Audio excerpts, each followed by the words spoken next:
But what's the best and the worst thing about living in Green Bay? The best thing obviously is, if you're a Packer fan, and even me, being retired, I'm like biased because I do a lot of talk shows. So having access to the stadium, to go to Lambeau Field, go to the games, hang out with the fans, go see the players sometimes when I can. Because you usually, like, for myself, the best thing is I get Packer tickets at regular prices. Woo, heck not yeah. the not the Ticketmaster, StubHub, SeatGeek prices. Okay, so I love that, and I honor it, and I respect it. I'm never gonna displace that because it was obviously well earned being a Packer player for all the years. And then the worst place is just because it's Wisconsin. The weather, it's so Mm, cold most of the year. I believe just a few days ago, May 1st, it rained, or no, it flurried like an inch May or two 1st? inches. Yes, they had a Ugh. flurry. My wife and some friends of mine that obviously live up there, they text me a photo of a nice little frosting of their backyards of about an inch of snow just a few days ago, or like 3 days ago. And I sent them a picture of Lincoln, Nebraska on Monday, which was like 78, and in the sky, and the sun was out. So that's the love hate relationship with being a Wisconsinite. No matter if it's Green Bay, Milwaukee, or Madison, it takes a long time for Wisconsin to decide, or Mother Nature to decide, hey, let's get the whole state into spring instead of missing it. They kind of dip your toe in a little bit. Oh, here's an 80-degree day, and then no, you know what? We're gonna give you about 2 inches of snow or 4 feet of snow. Keep you in winter for another 2 days, basically. You're a Nebraska kid. You know what winter's like. You know what seasons are, having grown Yeah. up here. Did your teammates from California, Florida, Texas, did it take them a while to get used to it? Oh, 100%. I mean, same happened when I got to Nebraska, and had Texas teammates, had Florida teammates, had California teammates. They Who were was the like, "Man, worst? how?" Who was the worst at Nebraska complaining about it? Gotta Complaining know. about it the worst. God, it's been so long. Me trying to think. Maybe my freshman. I would say rookie freshman year. Tyrone Williams. He's Okay. like, hey man. This ain't right. This cold weather, man. I can't do it. I was like, hey man, this. He said, how could you do it? I was like, hey, I was born here for one. Let's just start there first. And in Green Bay, Bubba Franks. Oh my God, he hated it. He's like, how you do this, Ahman? I'm like, hey, you up here with me? You got drafted here, bro. You gotta. He said you went to Nebraska though. I went to Miami. I was like, I know, but it's just it's mind over matter. If you don't mind, it don't matter. He said, man, hey, that's a lie. He's like, that's a lie. He said, stop lying to yourself, AG. I'm like, well, you got to say something because if you don't, the cold weather's gonna win. You can't have that happen. We playing football. It's a physical sport. If you can't play in freezing temperatures, then you got a problem. I mean, that's football, right? I mean, not A that it hundred has to be percent. that cold all the time, but No. it's football. Come on, you're going to play it in late fall. You're going to play it in winter. The Super Bowl's in February, for Pete's sakes. It's Right. going to be cold. What do you think you signed up for? That's what I don't get. It was my teammates doing all. They were like, "Emma, how you doing this?" Even like now, since we're just now exiting as a family, officially moving out of Wisconsin, being here in Nebraska, and then working on a home down in Houston, Texas. My friends would come up for a game. And they'd be like, "AG, how you still live here?" I said, "For one, we actually got stuck up here. We were supposed to make our move a long time ago, but we just got stuck up here." But even as a player, they're like, "Man, what do you do?" I said, "Man, I just think." I'm like, "I don't think about it. That's like this is my job." And things we used to do in the locker room before a game, or not before a game, as we came on the field, I would wear no sleeves, to send that message to the other team. They'd be like, "Oh, it's like that." I can't. They'd be coming out with with sweatshirts under their jersey and their shoulder pads, and same in Lincoln. They come out here, and Coach Solich was a rule, as a running back, and Coach Osborne said you cannot have no sleeves on, no shirts. You can have the pads to protect your elbows, but no sleeves. We need your flesh touching the ball. And so it was a non-negotiable guideline that was on our, as a running back, as a quarterback, all skill positions, running back, quarterbacks, tight ends, wide receivers, had to have no sleeves on so you could feel the ball. Jay, I won't say he complains about his time in Buffalo. He's a Bill through and through, but he will Yeah, always bring up there was nothing to do in Buffalo. Taking trips, across the border to New York City. Are that's you it. just hanging out in Green Bay? Is that similar? Is it different? You popping over to Milwaukee, Chicago at all? It is similar to how Buffalo is. I mean, guys, it was so bad. Like for me, I'm simple. All I need, I have my Xbox, my PlayStation, a grocery store, and a movie theater. And obviously, my kids had school. We were good. That's all I needed. But everybody else, like coming from others that's from California, Texas, Florida, Georgia, whatever down south, or even guys from New Jersey, they want to, go out and have a good time, find a nice little spot to have drinks or whatever. I mean, they were so serious where if we had a 12 o'clock game on a Sunday, so 12 o'clock game was usually done by 3 o'clock, they would be hot telling it down to either Milwaukee or Chicago to hang out. And I'm like, it ain't that. I'm tired. Why do I want to think about even driving 2 hours to then drive back another 2 hours? So I'm on a road 4 hours. I just played an NFL football game. I ain't got the time, the money, or the energy to even think about that. So guys used to do that because they'd be like, man, it's so boring in Green Bay though. Or they even go all the way to Chicago. I'm like, I can't do it, man. No, nope. I'm Well, gonna be at home on my Xbox or sleep. yeah, none of them are the That's where you other. find this guy. None of them are the leading rushers in Green Bay history. So the joke's on them. Maybe they could have been the best of their position if they had stayed in Green Bay too. But they A missed their hundred chance. That's percent. what it comes up to. There you go. Yep. I knew my priorities. Amen. Man. So I do have to ask you, of course, Green Bay Lambeau leap. Do you remember your first one? Do you ever have anyone say anything or try anything funny when you did a Lambeau leap? I get groped. Okay. 100%. The ladies were always grabbing my butt all the time. I don't remember my very first one. I had a couple my first year. I had some touchdowns and I jumped and I did the Lambeau leap, but nothing that was memorable other than, oh man, I get to do this. But later for years after the first year, I started like remember things like being groped, get my butt grabbed. And then one time I jump in there and I could feel and it's, we're in Wisconsin. It's a Miller Stadium, Miller Lite. I could feel and smell the Miller Lite just going down my back. I'm like, oh, they're cheering, but they have the beer and they grabbed me and they spilled the beer. It's an accident, but I feel all that wet beer going down my back. Like, oh, let's go. Then I'm like, only in Wisconsin. You jump in the stands for a touchdown to do a Lambeau leap and you take a Miller Lite bath. You can't have that nowhere else. Nowhere else. So I was like, be careful, guys, when you go up in the stands. You either go in a back full of beer or some lady's gonna grope your butt. So just be ready for it. Is there a right way and a wrong way to Lambeau leap, or is it just whatever the moment calls for, you just do it? I love that you asked this question. It's the evolution of the Lambeau leap. So when Leroy created it, I was in high school when he created 1992. He just jumped head first. He just high fiving the fans, right? And so when I got there, it was just that you just jump in any way you can. You just jump in your body head first, or you maybe hopefully you could flip around and like hang out, with the fan. So when I came back in 2009 from Texans, you had Donald Driver. I was listening to Donald, Jordy Nelson, Greg Jennings, James Jones break down. Like they were giving out, how at the Olympics in the diving competition, they do like 10, 10.8, 9.5. They were doing that. So when they would watch, so we played a game. Was that? For the Lambeau leap. Yeah. They were doing Olympic grade judging on your Lambeau leap.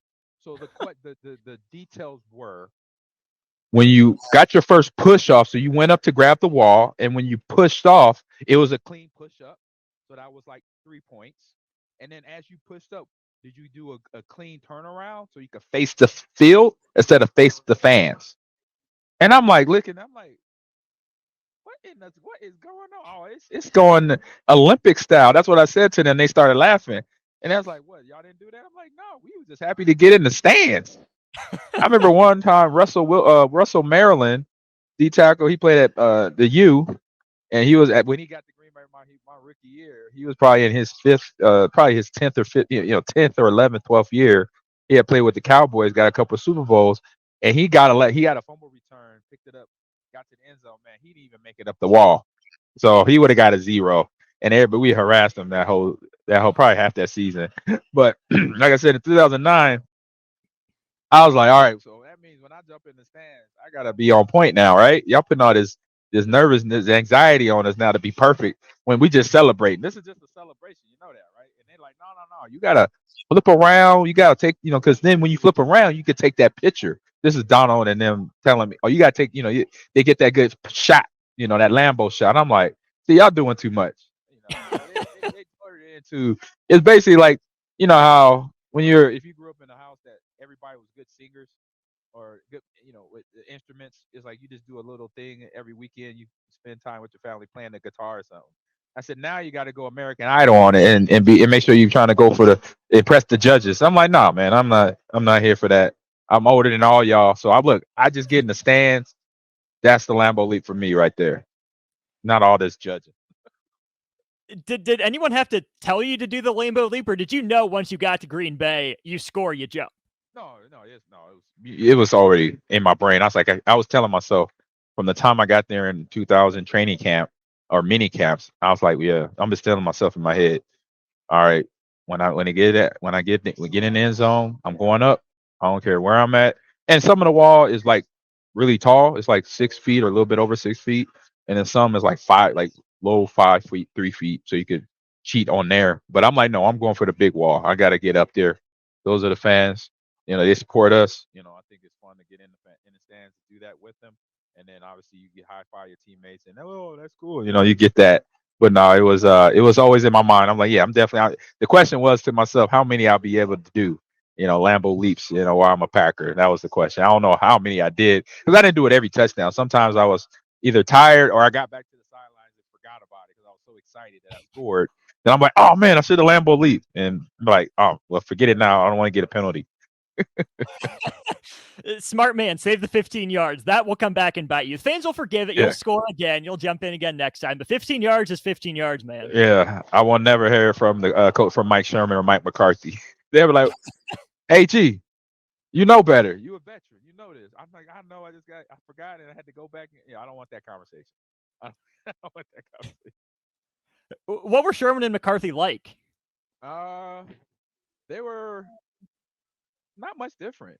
They both didn't sugarcoat things, which I liked. I like a coach that tells me exactly what I need to do, and they got to be harsh about it. I could deal with it. I got tough skin. I've been in sports since I was a kid, so don't sugarcoat things. And Coach Osborne kind of was like that. He didn't sugarcoat things. Coach Solis was the same. He tell you like it is. Hey, when I remember one time, it was during spring ball. Going in my first year of spring ball, my freshman year, and one of the guys, I won't name the name of the running back, but I'll say this running back had the ball, ran out of bounds without hitting nobody. And this was my first time I think I saw Coach Solis like erupt, like he was angry.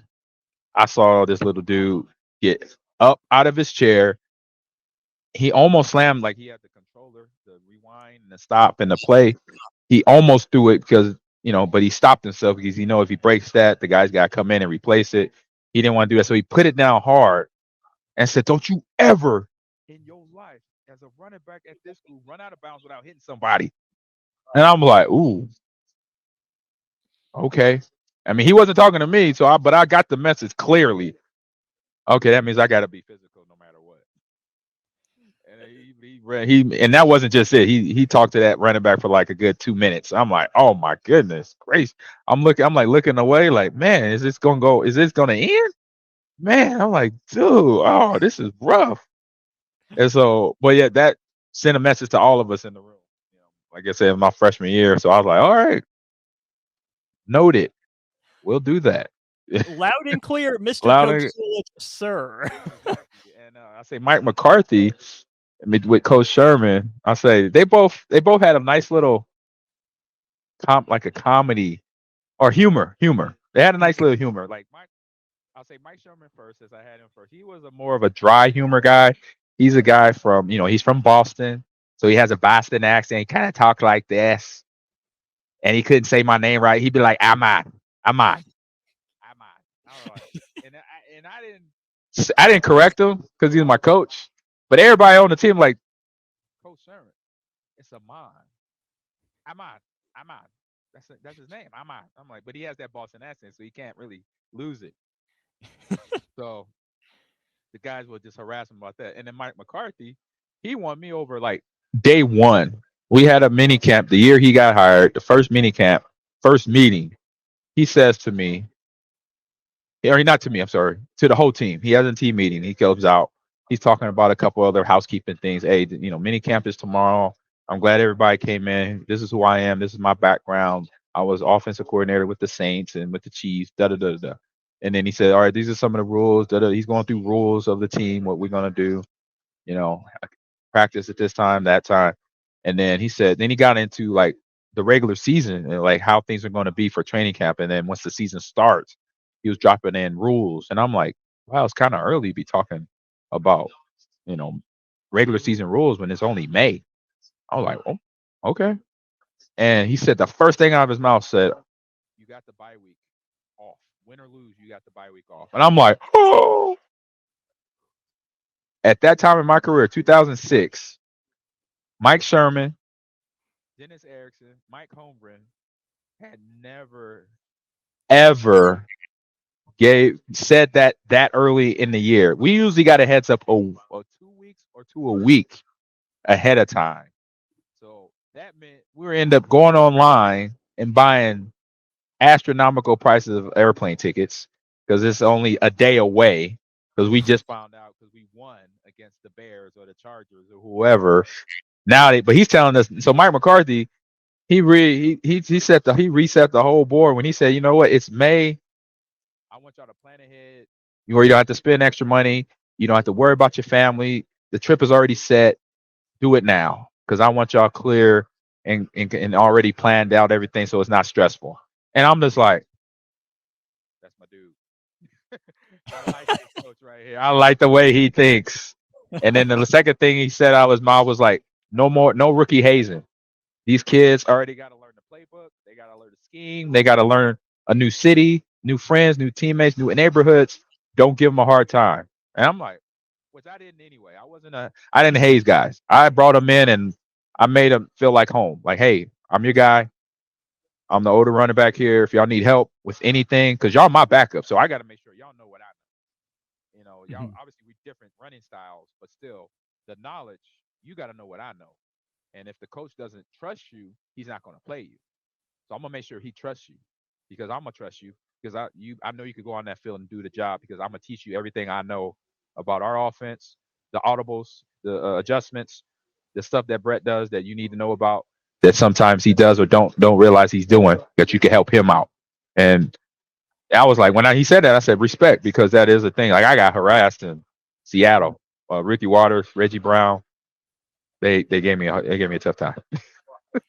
And they will say, look at your career, you're better for it, but it doesn't change the fact that it still happened. Right. I mean, like I said, I was a big kid. I was 21. I could handle it, but I'm like, come on, y'all too grown to be acting like this. Y'all too grown. Y'all older than me. Ricky Waters was in his 30s at that time, and you messing. I'm 21. I bought all the donuts, and y'all don't eat none of the donuts. Don't even drink the coffee. You make me just go buy a dozen of donuts and let them go stale. Really? This what y'all doing? Really? That's just a waste. That's just a waste. Right. I'm like, that's a waste. Donuts. I mean, I ordered them the night before, and I said, do assorted. You got glaze, you got sprinkles, you got your what's the ones? The Long Johns. Yeah. You got the glazed twist. You had the French cruller. You had the apple fritter, and nobody eats it. Really? And coffee and milk. Now I get you lactose intolerant, but come on, give me something. I just spent like $50 or $60, whatever it was, $100 a week I'm spending, and y'all not eating nothing. This is part of the hazing. I'm like, oh, okay. I'll just start eating it myself. I didn't drink the milk though. I'm lactose intolerant. I didn't touch that. Good to know. Do not offer Ahman Green milk.